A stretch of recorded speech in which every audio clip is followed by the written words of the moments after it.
How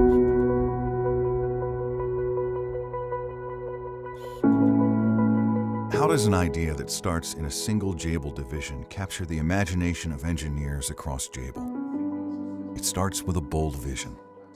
It is sustained by the enthusiasm of Jabil's engineers. The challenge: build a catheter full of sensors small and safe enough to enter a human heart. Under Pressure is a story about how Jabil's healthcare division inspired teams from around Jabil to take up the challenge of building a heart catheter from scratch. Not only would this be creating a brand new device, but this heart catheter would be smart, connected, able to share sensor data to a smartphone, and the manufacturing processes would need to be a significant improvement over the competition. A minimally invasive device is a device used for procedures, could be diagnostic procedures, could be surgical procedures like placing a stent, or it's very similar to an endoscope as well, so you look into the body for diagnostic purposes, and you do that non-invasively, right? So you don't cut into the body, but usually you use a body opening, or you do a very small cut, an incision to put the catheter in there. So it's a minimal invasive procedure, so you don't hurt the body a lot by doing that. It's one of the biggest markets that we have in Nipro Healthcare in terms of revenue. It's also a very profitable market, so there's a lot of margins in minimally invasive devices. We think actually that Jabil and Nipro can add a lot of technologies to minimally invasive devices, like integration of sensors and miniaturization and so forth. So we said, let's kick off a project to show customers and to prove to ourselves that we have capabilities to add. This process has high accuracy demands and high reliability demands, of course. Everything that goes into the body is high risk, so there is a need for high reliability so nothing goes wrong during the procedure. Part of the market research has shown that in this particular space of catheters, you have a very high scrap rate, very high. And what's even more concerning about that scrap rate is these types of devices are typically scrapped after a lot of value is already put into them. So you're really seeing a high dollar impact on that scrap.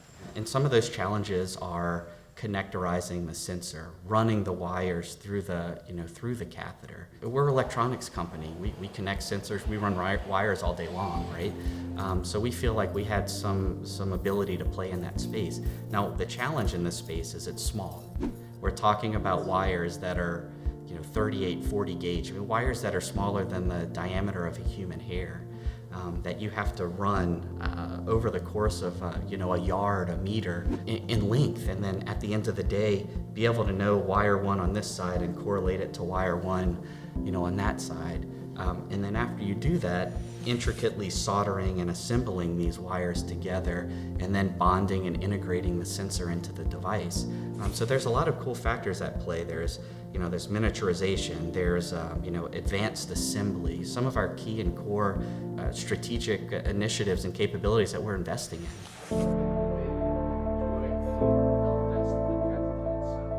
The healthcare team believes that other catheter manufacturers have a huge scrap rate, maybe as many as 20%.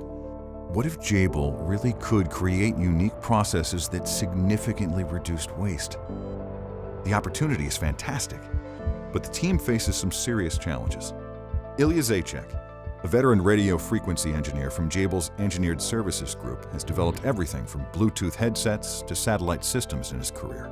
Now, he has to put his unique skill set to work as he and the team pioneer a new capability. We didn't know what will be the voltages on output of this sensor, how it will perform, what is the data range, and not only about the sensor, but let's say the range of questions, how we will transfer this data, what kind of monitor we will be using on this device. When we started first tests and when we moved to hardware tests with BLE module, I realized that it is impossible, to finish just with the choice of wireless hardware, because nothing worked at the first approach, absolutely nothing.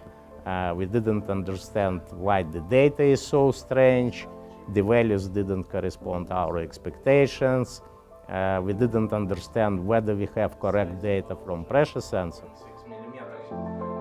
challenges are everywhere. Hien Lee, an engineer manager for the Digital Engineering Solutions Group, masterminded the process innovation portion of the project. Just as Ilya faced radio frequency tech challenges, Hien's team faced serious process innovation obstacles as they figured out how to overcome one of the biggest challenges facing this type of product: how to accurately solder wires that are thinner than human hair. The catheter was about 1 meter long. Our goal was to solder extension wires to the sensor, which are also very small, about 100 micron in size.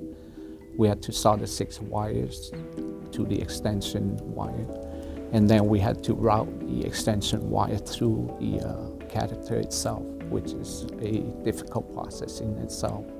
And after routing, we had used our 2D X-ray equipment capability to look at the solder joints inside the catheter to ensure that there's no opens or shorts within those solder joints. To solder those small wires, it takes very delicate skill, because if the solder joint is too big, it won't feed through the small catheter hole.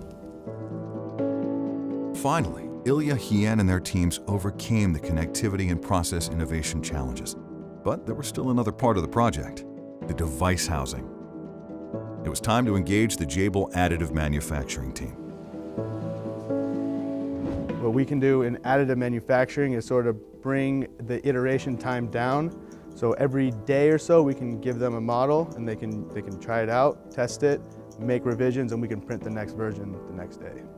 Usually the process would go to an outside machining company or a tooling company, maybe an injection molding company, where dies would be created and actually parts be molded.